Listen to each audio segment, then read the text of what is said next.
चलो, पहले एनवायरनमेंट का मीनिंग देखते हैं। एनवायरनमेंट को अगर हम लोग को डिस्क्राइब करना है तो हम लोग किस तरीके से कर सकते हैं? एबायोटिक, बायोटिक फैक्टर्स के बारे में ऑलरेडी पता है, क्या होता है? एबायोटिक का अगर बात करें तो बायोटिक में लिविंग ऑर्गेनिजम्स आ जाएगा। लिविंग ऑर्गेनिजम्स इसलिए बोल रहे हैं क्योंकि ऑर्गेनिजम्स भी आता है, ह्यूमन बीइंग्स भी आता है, plants, animals, inclusive of everything, वो हो जाएगा बायोटिक। और एबायोटिक हो जाएगा जितना भी नॉन लिविंग थिंग्स है। जब ये दोनों चीज मिल जाता है then it forms the environment. तो इसमें तो एनवायरनमेंट के बारे में हम लोग को पढ़ना है, इंक्लूडिंग कि फंक्शंस क्या क्या है और किस तरीका से एनवायरनमेंट अगर डिग्रेड होता है या पल्यूट होता है तो उसका इम्पैक्ट हम लोग के ऊपर क्या पड़ता है। पूरे चैप्टर में यही कॉन्सेप्ट है, ठीक है। तो फंक्शंस ऑफ द एनवायरनमेंट में सबसे पहले है प्रोवाइड्स रिसोर्सेज फॉर प्रोडक्शन। तो अगर हम लोग बात करें रिन्यूएबल फैक्टर्स या non renewable factors of production, हम लोग को हर एक चीज एनवायरनमेंट से मिलते हैं।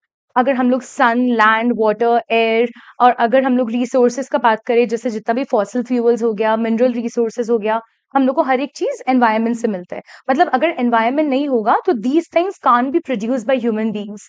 Can it B?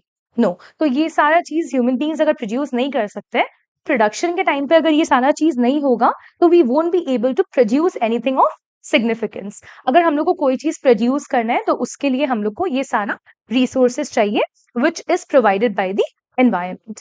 तो फर्स्ट पॉइंट तो हो गया कि जितना भी रिसोर्सेज है for environment is given to us by nature और बाय द एनवायरनमेंट, ठीक है, first point. Second, assimilates waste. मतलब जितना भी प्रोडक्शन और कंजम्पशन का एक्टिविटी होता है which is undertaken by human beings, ये सारा एक्टिविटी में कुछ ना कुछ वेस्ट जनरेट होता है। वो सारा वेस्ट जो जनरेट होता है ये हम लोग कहाँ डिस्पोज करते हैं? Do we not dispose it of in the environment? हम लोग तो करते हैं, which is the wrong thing to do. But अगर हम लोग एनवायरनमेंट में डिस्पोज करते हैं मतलब it is absorbed by the environment, ठीक है। जैसे कि बहुत सारे इफेक्टिव मेजर्स भी हम लोग यूज करते हैं ना। अगर हम लोग बर्न करते हैं जितना भी वेस्ट है, एश प्रोड्यूस होता है विच is a good source for agricultural purposes. ऐसा बहुत सारा चीज है जो हम लोग करते हैं which is beneficial also, but some which may be harmful as well.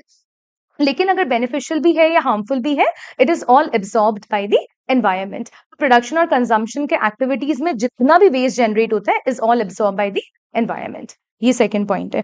Third, sustains life. जैसे अगर if if we do not talk about material things, something which money can't buy, तो वो सारा चीज रिसोर्सेज हम लोग को एनवायरनमेंट से मिलता है जो हम लोग का लाइफ सस्टेन करने के लिए सबसे प्राइमरी इंपॉर्टेंस रखता है। Sun, land, air, water. Without these 4 units we won't be able to survive. तो ये चारों चीज भी हम लोग को एनवायरनमेंट से ही मिलते हैं। और बाकी जो भी चीज हम लोग को चाहिए, अगर हम लोग हाउसिंग, क्लोथिंग, ये सब जो भी चीज बात करें, it's all monetary aspects which can be bought, but these things can't be bought no matter how rich you are. These things can't be bought, so it's provided to us by the nature free of cost, ठीक है। Fourth point, aesthetic services. तो aesthetic का meaning हमको लगता है because Instagram has taught us really well already। तो अगर aesthetic का बात करें तो समथिंग जो देखने से बहुत अपीलिंग लगता है to the eyes, very pleasing, very warm, something which gives us good vibes, ठीक है, इफ वी मे से सो। तो अगर हम लोग नेचर का, एनवायरनमेंट का बात करते हैं तो we try to go to certain areas या प्लेसेस जहाँ का एनवायरनमेंट से हम लोग को एक सूदिंग, प्लीजिंग कुछ फील हो, ठीक है। जैसे if you go to the mountains और if you go to the you know जहाँ पे बहुत सारा स्ट्रीम्स है, रिवर्स है, ऑल ऑफ दोज एरियाज, तो it provides an aesthetic feel to our lives. तो ये भी एनवायरनमेंट की वजह से ही पॉसिबल है, ठीक है। If there is no trees, there is no water, तो ये सारा प्लीजिंग चीज हम लोग को नहीं मिल सकेगा, ठीक है। Again this can not be done by humans. तो ये सारा चीज हो गया।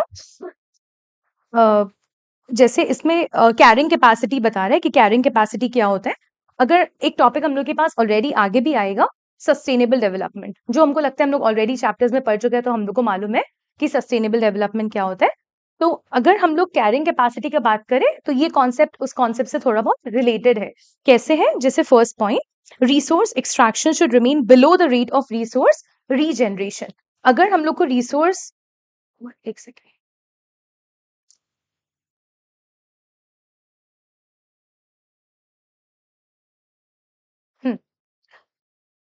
resource generation, extraction should remain below the rate of resource regeneration। अगर रीजनरेशन, जनरेशन तो हम लोग को मालूम है, अगर रिसोर्स जनरेट हो रहा है तो रीजनरेट मतलब बार बार जनरेट करना। अगर बार बार हम लोग को जनरेट करना है, उसका मोमेंटम ज्यादा होना चाहिए, या जितना हम लोग एक्सट्रैक्ट कर रहे हैं उसका मोमेंटम ज्यादा होना चाहिए। Should we keep on extracting our resources time and again? नहीं ना, क्योंकि जितना हम लोग रिसोर्सेज एक्सट्रैक्ट करें मतलब we are using it to the capacity, जितना हम लोग को मिला नहीं गया उससे ज्यादा अपन यूज कर रहे हैं इन अ वे कि हम लोग ये भी नहीं सोच रहे कि बाकी का फ्यूचर जनरेशन को क्या इम्पैक्ट होगा इसकी वजह से।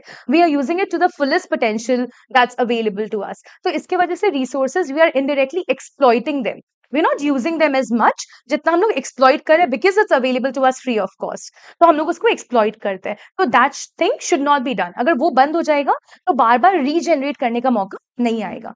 तो we will not have to regenerate our resources time and again. ठीक है, अगर उसको सही तरीका से यूज करे तो। And generation of waste should remain within the absorption capacity of the environment. जैसे हम लोग ऐसा नहीं होता कभी कभी when we become so frustrated, तो ऐसा होता है कि बहुत टाइम तक तो मन में रख के रखते then one day suddenly burst होता है ना, बिकॉज एक एब्जॉर्प्शन कैपेसिटी खत्म हो जाता है। तो एनवायरमेंट के साथ भी वही होता है, जस्ट बिकॉज इतना लैंड हम लोग के पास अवेलेबल है तो जब मर्जी तब वेस्ट को डिस्पोज करते रहो, then a time would come जब अब एनवायरमेंट और ये चीज ले ही नहीं सकते। Then what would happen is all the negative impact जो हम लोग को मिलेगा उसके वजह से, all the ozone layer depletion, global warming, ये एसिड रेन, ये सारा कॉन्सिक्वेंसेज हम लोग ने क्रिएट किया है। The environment has not done it, we have done it for ourselves. तो अगर एनवायरमेंट को इतना ज्यादा यूज कर ले for our capacity, for our use, जितना एनवायरमेंट का मतलब कैपेबिलिटी नहीं है लेने का, उससे ज्यादा अपन यूज कर चुका है, then it is going to be harmful for the beings living here. ठीक है, तो मतलब एब्जॉर्प्शन कैपेसिटी से ज्यादा हम लोग को एनवायरमेंट को मिसयूज नहीं करना है। तो these 2 points summarise carrying capacity. ठीक है, carrying capacity of the environment. कुछ भी डाउट है यहाँ तक में? नहीं है ना, देख लेते कोई और ज्वाइन। ठीक है, रीजंस फॉर एनवायरमेंटल क्राइसिस। तो अम,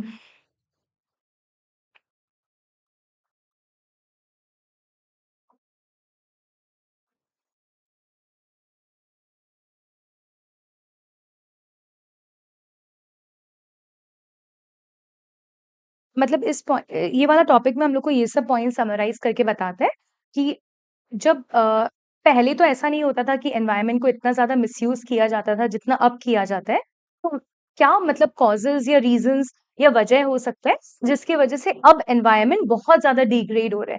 तो what might be the reason? एक तो अगर हम लोग पॉपुलेशन का बात करें तो ये तो पूरा आईडी में हमको लगता है हर एक चैप्टर में इसका सिग्निफिकेंस हम लोग को बताया हुआ है।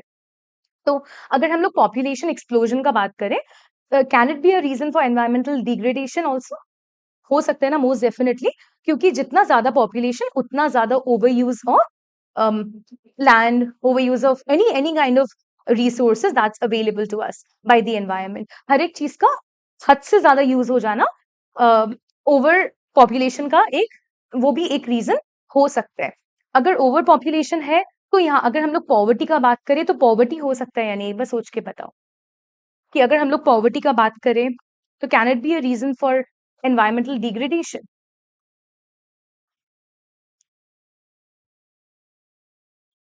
Can poverty be a reason? हो सकता है, नहीं हो सकता है? कैसे होगा? एनवायरनमेंट कैसे डिग्रेड होगा?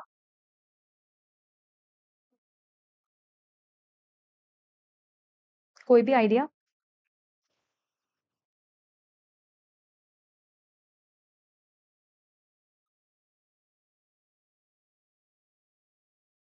देखो, अ, अगर हम लोग पॉवर्टी का बात करते हैं तो डायरेक्टली तो it can't be a reason कि एनवायरनमेंट डिग्रेड होता है, लेकिन ऐसा बहुत सारा चीज है जिसकी वजह से एनवायरनमेंट डिग्रेड हो सकता है।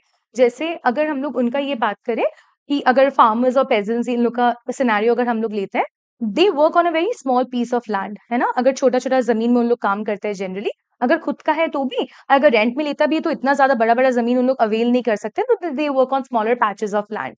तो अगर ऐसे जमीन में काम करते हैं, then aren't they over exploiting those that particular piece of land? बार बार उसमें कल्टीवेशन कर करके टाइम एंड अगेन उसका नेचुरल फर्टिलिटी जो होता है वो खराब हो जाता है। तो एनवायरनमेंट को डायरेक्टली तो इम्पैक्ट नहीं करते, लेकिन इनडायरेक्टली बहुत सारा ऐसा ऐसा चीज है जिसकी वजह से उन लोग इम्पैक्ट करते हैं। अगर शिफ्टिंग कल्टीवेशन का भी बात कर सकते हैं, विच इज बेनिफिशियल, क्योंकि उन लोग जब एक जगह से दूसरा जगह जाते हैं तब तब तक एक जगह रेप्लेनिश हो रहा होता है, मतलब उसका सॉइल फर्टिलिटी वापस से रेप्लेनिश हो रहा होता है। बट देन वो एक जमीन को इतना टाइम तक उन लोग ओवर यूज करते हैं, फिर 5-6 साल ऐसे ही छोड़ देते हैं, फिर दूसरा जमीन में चला जाता है। सो somewhere or the other they are also exploiting the natural environment. Directly उनका impact इतना ज़्यादा हम लोग के ऊपर नहीं आ सकता है, इतना ज़्यादा environment के ऊपर नहीं आते, but somewhere they are also a cause. ठीक है? तो फर्स्ट पॉइंट में तो हम लोग को कुछ भी नहीं लिखना है, सिर्फ इतना कि पॉपुलेशन एक्सप्लोजन की वजह से सप्लाई और डिमांड मतलब बता रहे हैं कि कितना ज़्यादा ओवर यूज होता है नेचुरल एनवायरनमेंट और कितना ज़्यादा मिस यूज होता है, उसके बारे में बताया हुआ है फर्स्ट पॉइंट. सेकेंड भी रिन्यूएबल नॉन रिन्यूएबल रिसोर्सेज, कि अगर हम लोग को नया नया रिसोर्सेज लेके आना है तो उसके वजह से टेक्नोलॉजिकल एक्सपेंसेस भी बहुत ज्यादा होते हैं. अगर हम लोग को कोई नया रिसोर्स को अगर नया रिसोर्स इन्वेंट करना है या किसी तरीका से उसको यूज करना है, माइनिंग एक्टिविटीज, एक्सट्रैक्शन एक्टिविटीज, तो वो सारा चीज में टेक्नोलॉजी का यूज चाहिए, तो वो भी एक एनवायरमेंट डिग्रेडेशन का कॉज है. और again, continuous rise in population has resulted in environmental crisis, which we already know. अभी पढ़ ही लिया है अपन. Or due to affluent consumption and production standards of the developed world, the waste generated are beyond the absorptive capacity of the environment. This also we have studied. Because of the population explosion, the world is expanding. The number of people living here are expanding. जितना ज़्यादा expand हो रहा है, उतना ज़्यादा we are using resources. With the resource being used in such a big capacity, उसके वजह से the waste which is being generated is also up to that much capacity. जितना resource use कर रहे हैं, उतना ही ज़्यादा waste generate हो रहा है, जिसके which comes again to that capacity point which we already read ना, कि वो इतना ज़्यादा हो जाता है कि environment उसको absorb नहीं कर सकता है. ये सारा points है. और भी एक दो. Air and water quality is getting deteriorated. 70% of water in India is polluted. We already know this. Waterborne diseases होता है. कौन कौन सा waterborne diseases पता है हम लोग को? डायरिया और waterborne diseases खाली हम लोग को impact करते हैं, animals, fishes, मरीन लाइफ को भी इम्पैक्ट करते हैं. तो जो वाटर पोल्यूशन का अगर हम लोग कभी भी लिखे या बात करें तो वी नीड टू मेंशन कि ये सारा लिविंग ऑर्गेनिजम्स को अफेक्ट करते हैं, इंक्लूडिंग द मरीन प्लांट्स और एनिमल्स जो रहते हैं अंडर द वाटर, उनको भी इम्पैक्ट करते हैं और हम लोग को भी करते हैं when we consume deteriorated quality of water, तो हम लोग को भी उससे इम्पैक्ट होता है. And the expenditure on health is rising. अगर मतलब बिकॉज इतना ज्यादा वाटर बॉर्न डिजीजेस अगर होगा या एयर पोल्यूशन की वजह से कैंसर या कोई भी तरीका का हार्मफुल डिजीज अगर कभी लग जाता है किसी ह्यूमंस को, गॉड फॉरबिड, तो उसके वजह से बहुत सारा हेल्थ में एक्सपेंडिचर हो सकता है. It can lead to a huge expenditure. And this also point I have already stated कि अगर हम लोग ध्यान नहीं रखे एनवायरमेंट का और उसको मिसयूज करते रहे, then we are going to get hampered one day, because global warming या ओजोन डिप्लीशन या यूवी रेस का हार्मफुल इफेक्ट या एसिड रेन, कुछ भी हम लोग पढ़ लो, ये सारा चीज हम लोग को सफर करना पड़ेगा इन द कमिंग ईयर्स, क्योंकि होते जा रहे हैं नाउ दैट द. अब फेब्रुअरी में पहले तो I don't remember being it this hot ना कि हम लोग को पंखा चलाने का जरूरत पड़ गया in the month of February only, it's just started. तो it is an effect of global warming. ये तो और वर्स होने वाला है इन द कमिंग ईयर्स. ठीक है, पहले तो it used to stay until March, या तब तक तो थोड़ा प्लेजेंट रहता था weather. Now it has become hot in the month of Feb only and it's just begun. तो it's all an effect of global warming, और जितना ज्यादा खराब होता रहेगा उतना हम लोग के लिए खराब है. And when the polar caps begin to melt, we already know it. Glaciers, once it's begin to melt, it's already the end of the world. Again, we're not very far from there, I think. Reversal of supply demand, इसमें पहले का और अभी के बारे में बात करते हैं. जैसे अगर पहले का हम लोग बात करें, earlier human beings which who used to exist, और अगर अभी का बात करें, अभी हम लोग का डिमांड ज्यादा है या सप्लाई उनका देने का कैपेसिटी ज्यादा है? Demand is much more than supply in this present scenario. लेकिन पहले ऐसा नहीं था. Only with minimal resources also being available, उन लोग अपना मैनेजमेंट कर सकते थे. They were able to do it. तो यहाँ पे रिवर्सल ऑफ सप्लाई डिमांड मतलब अब हम लोग के टाइम पे this thing has reverse. Now what we demand from the environment is way more than what the environment can offer us. जितना दे नहीं सकते उतना ज्यादा अपना डिमांड है. और पहले ये चीज बिल्कुल उल्टा था. मतलब in the earlier demand was way less than supply in the early days civilization, and now the thing has reversed. Pollution was within the absorptive capacity of the environment. Rate of resource extraction was less than the rate of regeneration. Like I said, rate of resource extraction मतलब उतना resources को extract करने का जरूरत नहीं होता था. India has been known as a land of mineral resources, ना, which it has abundance of mineral resources, and that's where the Britishers had basically captivated the area. तो इतना ज्यादा मिनरल रिसोर्सेज था and now we are at the verge of extinction of some of those, ठीक है, कि इतना ज्यादा कि in the coming years not us, we will still be able to live with those resources, but in the future generation, ठीक है, हाँ नहीं कोई प्रॉब्लम नहीं, हाँ, so in the future generation वो चीज का इम्पैक्ट बहुत ज्यादा दिखने वाला है हम लोग को। तो एब्जॉर्प्टिव कैपेसिटी और मतलब रिसोर्स का यूज हम लोग बहुत ज्यादा कर रहे हैं then what we are like then what is allowed to us, and we are misusing the resources. अब demand बहुत ज़्यादा हो गया in the present scenario. The demand for resources is in far excess of supply, and the demand is beyond the rate of regeneration of the resources. Thus, a reversal of supply-demand relationship is responsible for degradation of quality of the environment. इसमें ऐसा कोई point है जो हमको समझाने का जरूरत है वापस? Easy है ना ये सब? समझ आ रहा है सब कुछ? ग्लोबल वार्मिंग भी हम लोग को पता है ऑलरेडी। ग्लोबल वार्मिंग का ग्लोबल वार्मिंग क्या होता है ये तो चलो हम लोग को फिर भी पता है। क्या-क्या वजह से ग्लोबल वार्मिंग हो जा मतलब होता है ये हम लोग को पता है? क्या-क्या? हुँ? ग्रीन हाउस गैसेस का? हाँ, मतलब ग्रीन हाउस गैसेस ज़्यादा अगर एटमॉस्फेयर में प्रेज़ेंट है तो। वो किस वजह से होता है? हाँ, एमिशंस के वजह से एग्ज़ैक्टली, मतलब पॉल्यूशन, सब चीज़ अगर हम लोग रूट कॉज़ ढूँढे ना, हर एक चीज़ का root cause I think population explosion ही है, हर एक चीज़ का। बिकॉज़ पॉपुलेशन जितना ज़्यादा बढ़ रहा है ना, उतना आजकल हर एक इंडिविजुअल फैमिली में 3-3 4-4 व्हीकल्स है, या मतलब everybody has their own vehicle they carry around, तो उसकी वजह से अच्छा हम पॉज़ कर लेते हैं 1 सेकंड।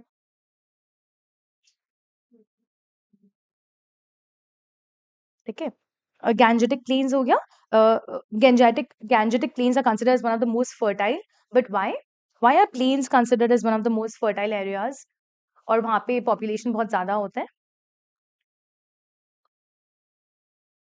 जो भी प्लेन्स होता है, अगर हम लोग कोई भी along the sides of the river, Godavari, Krishna, Kaveri, ये सब जगह में या प्लेन्स के एरिया में बहुत ज्यादा पॉपुलेशन क्यों होता है? One of the most densely populated regions in the world.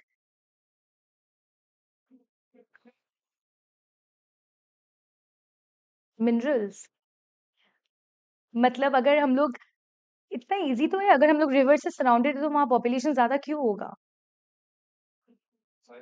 हाँ, पानी से एक्चुअली तुम क्या बोल रहे थे? हाँ, पानी में वो water is one of the main causes जिसके कारण ह्यूमन बीइंग्स सोचते हैं कि इंडस वैली सिविलाइजेशन बहुत पहले, अगर कभी छोटा में पढ़ा होगा तो याद होगा।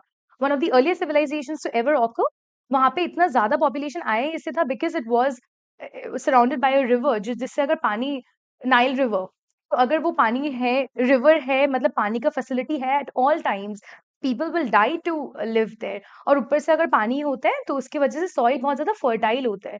You meant in a good way, but अगर हम लोग को ऐसे बोलना है तो फर्टाइल होता है, मतलब कल्टीवेशन के लिए बहुत ज्यादा बेनिफिशियल होगा।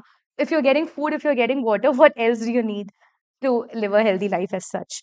तो ये वो वाला पार्ट हो गया कि अलग अलग जगह पे किस तरीका से अलग अलग डिवाइडेड है। Deccan plateau for the cultivation of cotton, Gangetic Plains, one of the most densely populated regions.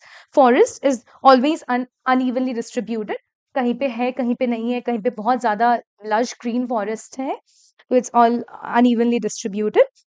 Large deposits of iron ore, coal, natural gas are found in India, and all the other as well, like bauxite, copper, diamonds, gold, everything. एक और जो चीज हम पहले पूछ रहा था ना, पॉवर्टी वाला, वो यहाँ पे भी मेंशन्ड है। हम वापस एक बार समझा देगा, 1 minute.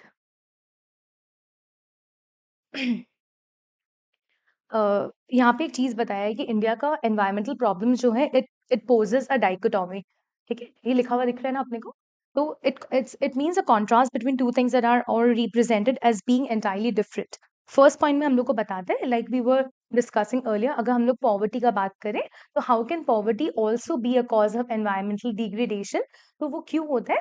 Because they they actually promote deforestation in a way, क्योंकि उन लोग का cutting of trees is not just for selling purposes, ये वुड को बेच के उन लोग पैसा कमाएंगे, it's also for sustaining their life.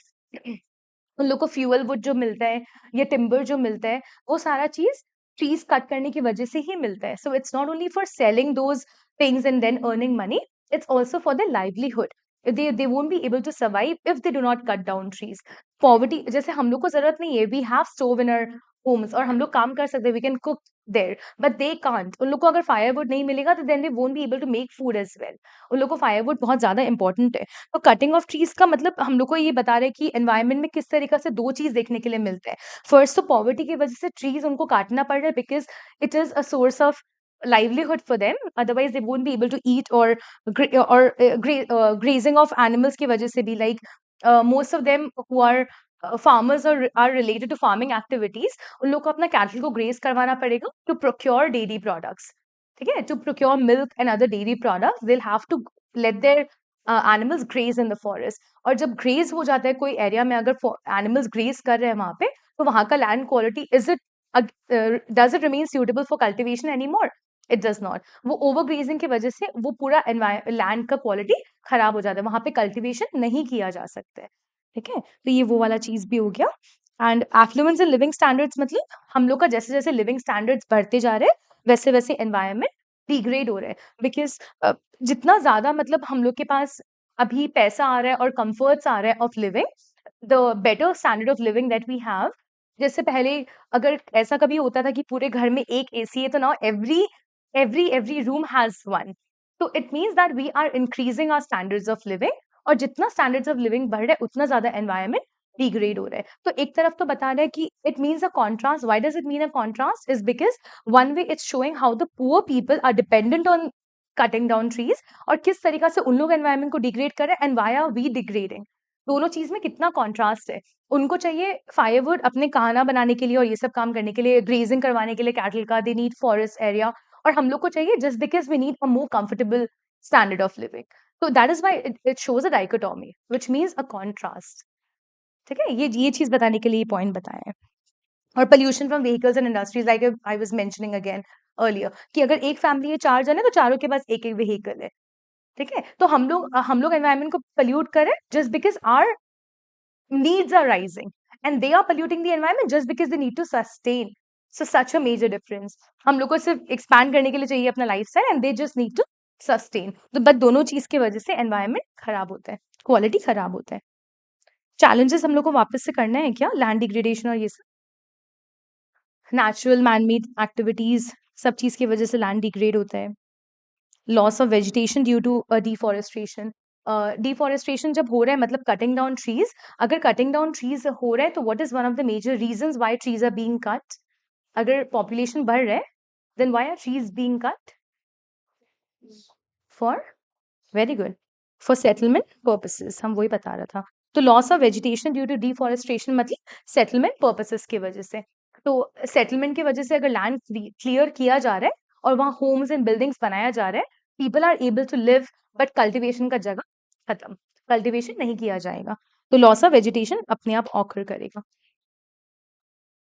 Overgrazing मतलब beyond the carrying capacity of the land, life stock को ग्रेज करवा रहे. Encroachment into forest lands, encroachment मतलब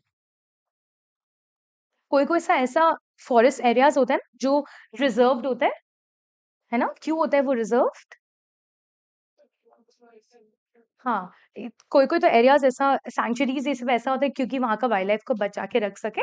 और पहले जब ड्यूरिंग द मीडिएवल पीरियड जब ब्रिटिशर्स आया था, तभी भी अगर हम लोग को कोई कोई फॉरेस्ट एरिया लोग बंद करवाया था ना, was to preserve the forest area in short, क्योंकि उन लोग नहीं चाहता था कि वहां पे इतना ज्यादा ओवरग्रेजिंग हो जाए या इतना ज्यादा लैंड्स को काटा, ट्रीज को कट किया जाए जिसके वजह से कुछ भी ना बचे. तो यहाँ पे भी अगर हम लोग एनक्रोचमेंट का बात करते हैं तो फॉरेस्ट लैंड्स मतलब जो फॉरेस्ट लैंड्स में हम लोग को नहीं जाना चाहिए और उसको प्रिजर्व करके रखना चाहिए, वहां पे भी हम लोग लाइफ स्टॉक के लिए जाते हैं, उनको ग्रेस करवाने के लिए या ट्रीज को कट करने के लिए, जस्ट फॉर फायरवुड पर्पसेस. हम लोग वो एरियाज में भी जाते हैं which should be prohibited actually, which are prohibited for us to enter. वो सब एरियाज में भी एंक्रोचमेंट मतलब एंटर करना which is not allowed to be done. Non adoption of adequate soil conservation measures, जो अडॉप्ट करना चाहिए तो नहीं करते. Non adoption of soil conservation measures. Unsustainable fuel wood fodder extraction. Fodder क्या होता है? Improper crop rotation.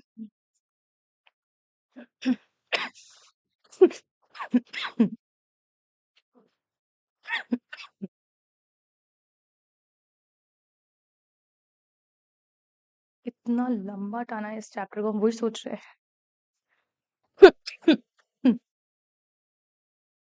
हमको बता दो सॉइल इरोजन, तब हम लोग इतना ज्यादा लेंथ में डिस्कस नहीं करेगा। हाँ, मतलब फर्टाइल सॉइल वॉश होता है या इनफर्टाइल?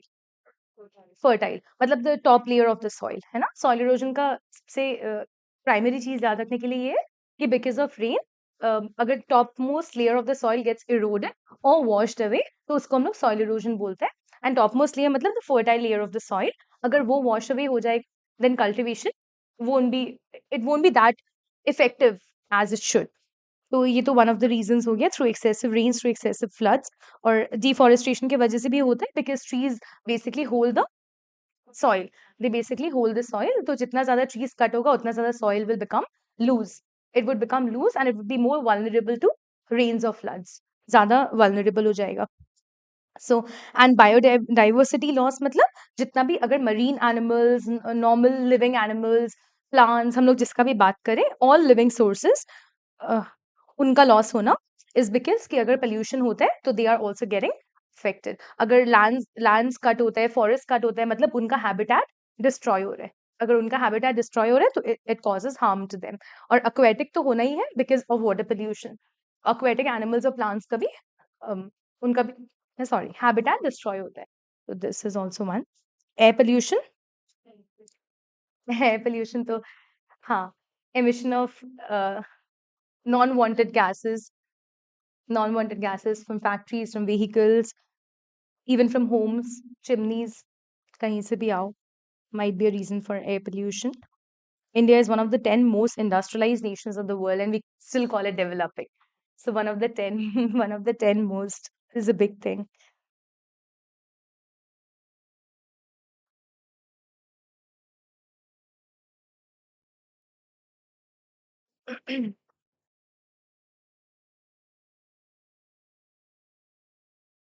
ये देख सकते हैं, central pollution control board.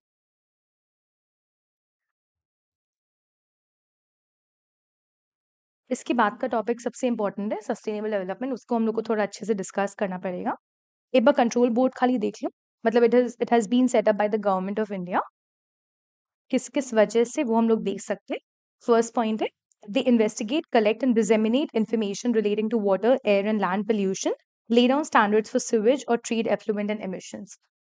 Anything tough?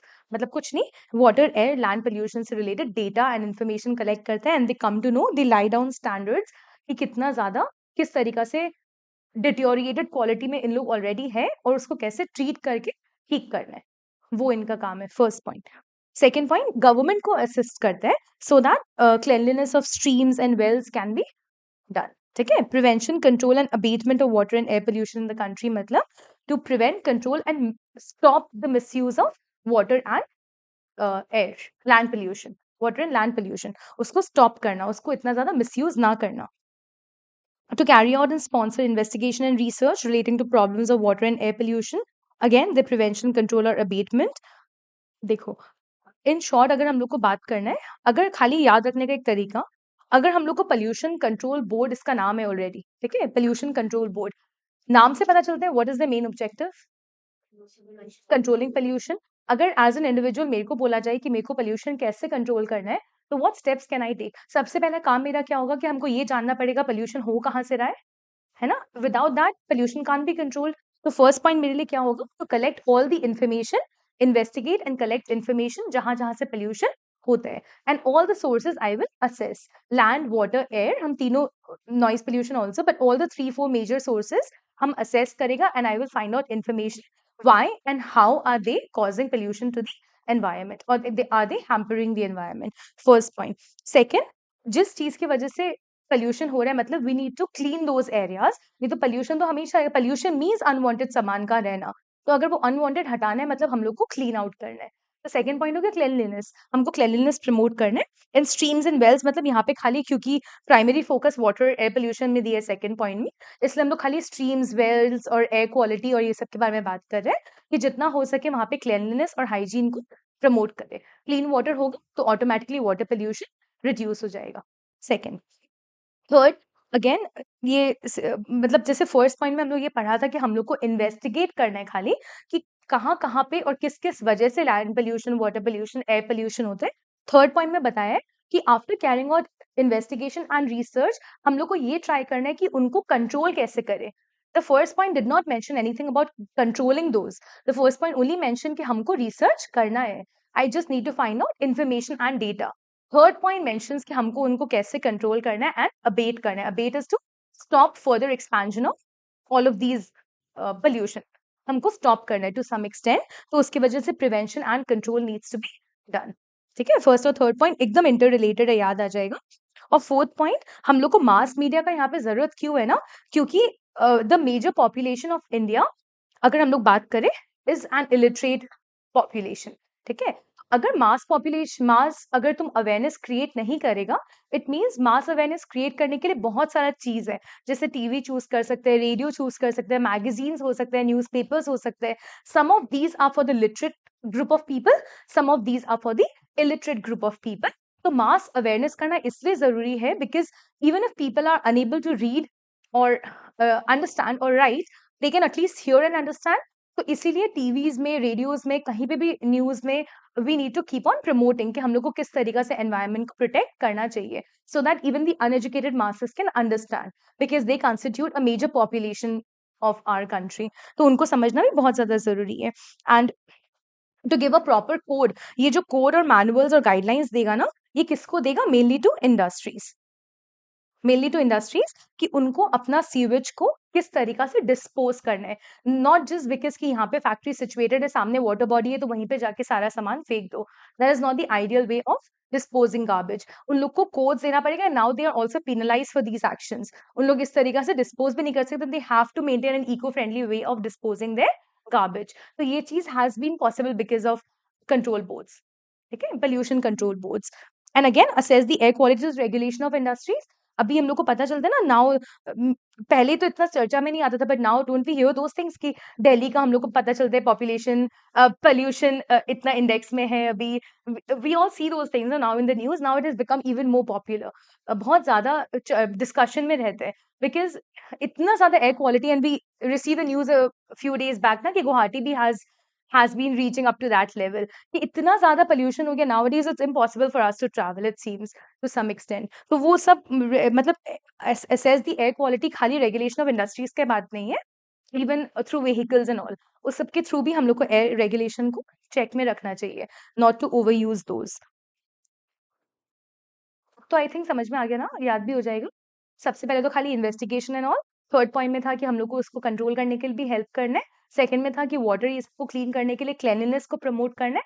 Fourth point में था कि इंडस्ट्रीज और ये सब के लिए हम लोग को कोड्स और गाइडलाइंस और मैनुअल्स निकालना है कि उन लोग को अपना सीवेज को कैसे डिस्पोज करना चाहिए। और फिफ्थ पॉइंट में ये रेगुलेशन ऑफ इंडस्ट्रीज या व्हीकल्स, ताकि एयर पोल्यूशन ना हो। सारा पॉइंट्स कवर हो गया। सस्टेनेबल डेवलपमेंट देखो, इतना सारा ये सब हम लोग को नहीं नहीं लिखना है, क्योंकि अलग अलग कमीशन के थ्रू है। मीनिंग याद रखना इंपॉर्टेंट है। तो सस्टेनेबल डेवलपमेंट हम लोग को अगर समझना है तो इन सिंपलेस्ट ऑफ लैंग्वेजेस, आप अपना नीड्स भी सेटिस्फाई करो and do not hamper somebody else's needs also. मतलब कि इस तरीका से रिसोर्सेज को यूज करो जिससे आपको भी कमी ना हो, and the future generations should also not be deprived of those things. They even, as we have a right to use these resources which are given to us free of cost, उनके पास भी right है। और अगर अपन इतना ज्यादा misuse कर लेगा और इतना ज्यादा उसको बियॉन्ड द कैपेसिटी यूज कर लेगा, then they won't have it when they grow up. Okay, और when they actually arrive in the world, जब उन लोग आएगा, उन लोग का जनरेशन जब आएगा, they won't be able to live, क्योंकि कोई भी चीज नहीं मिलेगा उन लोग को, ना ही लैंड अच्छा क्वालिटी, ना ही वाटर, ना ही एयर। हम लोग सब कुछ को डिग्रेड कर चुका होगा by the time we die. ठीक है, तो ये वो चीज हो जाएगा। मीनिंग एक बार देखना तो देख सकते हैं। Meeting the basic needs of everyone, extending to all the opportunity to satisfy their aspiration for better life without compromising on the needs of future का needs compromise नहीं होना चाहिए, और present का needs भी इस तरीका से यूज करो कि सब लोग को मिलना चाहिए the resources available to us।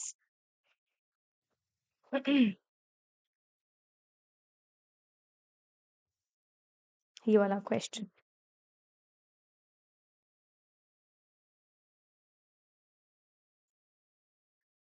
ये क्वेश्चन है जो एग्जाम में बहुत बार रिपीट हो चुका है, there is a likely chance it might be repeated again.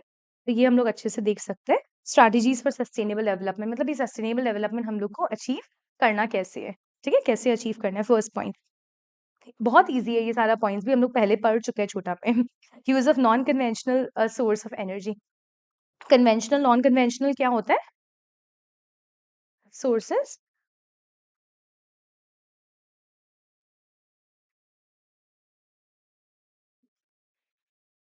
अच्छा, ये 1 घंटा का ही होता है, ये इनका मीटिंग बंद हो गया है शायद, पता नहीं कैसे करना।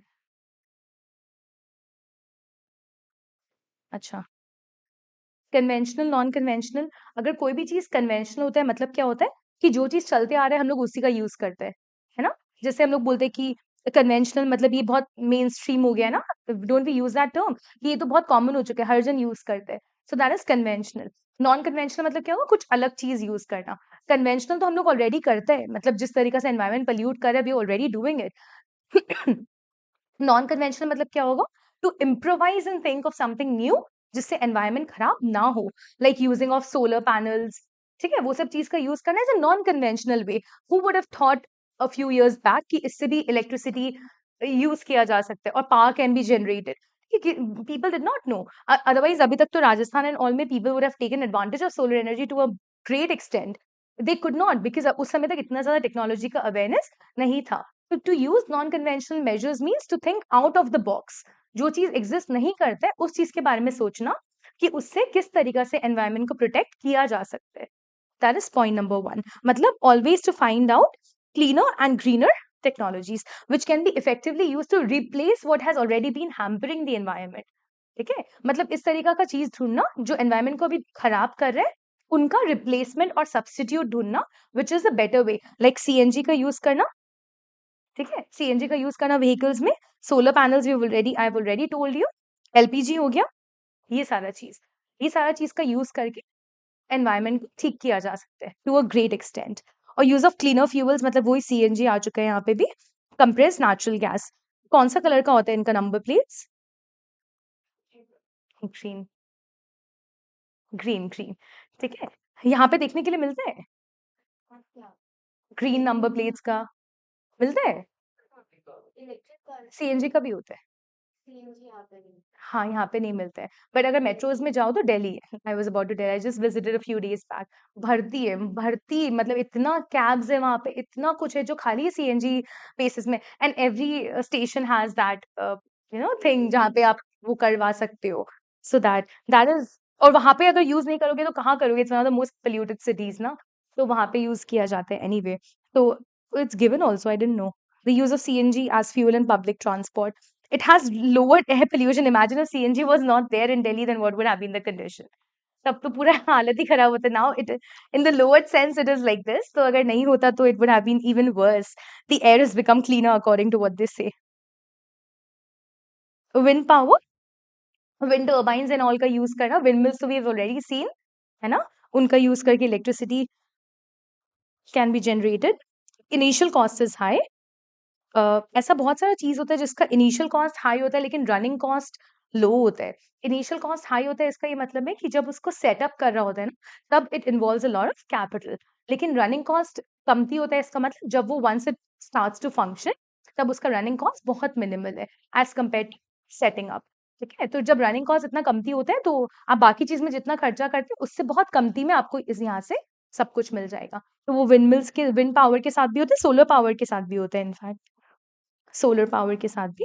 सोलर पैनल्स एंड ऑल यहाँ तो हम लोग को इतना देखने नहीं मिलता है, but if you go to Rajasthan and, है ना, वहाँ पे सोलर पावर इतना आजकल लोग अपने घर घर पे individual, they have individual bungalows and all, they have installed solar panels on their terraces, और लिटरली उसी से पूरा टाइम इलेक्ट्रिसिटी चलता है। They don't need to basically prepaid electricity डलवाओ या कुछ भी चीज करो, नन एट ऑल। सारे के सारे बंगलोज में they've already install, it's such a good way of using the solar electricity. It's amazing how things can be done. Solar energy in the form of sunlight can be converted into electricity.